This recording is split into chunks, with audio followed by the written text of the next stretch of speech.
বন্ধুত্বপূর্ণ আচরণ, আপনার যে আন্তরিকতা, আমার সহযোদ্ধা কলম যোদ্ধা এই সমকাল প্রতিনিধি তাওহীদ খুব চমৎকারভাবে ব্যাখ্যা করেছে। আপনি রাত দিন যে কোনো সময় আপনাকে সাংবাদিকরা যখন নক করেছে, আপনার কাছ থেকে বক্তব্য নিতে গিয়েছে, আপনি যেইভাবে রেসপন্স করেছেন, সাড়া দিয়েছেন, এর জন্য এটা আসলেই বিরল। আমরা তার জন্য আপনার কৃতজ্ঞ।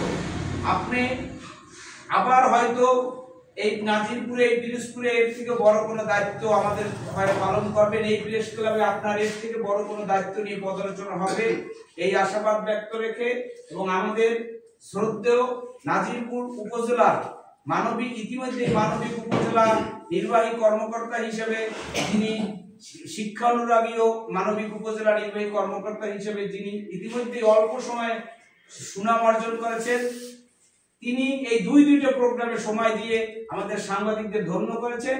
তাকে প্রেস ক্লাবের পক্ষ থেকে আন্তরিক শুভেচ্ছা ও ধন্যবাদ জ্ঞাপন করে আমি আমার বক্তব্য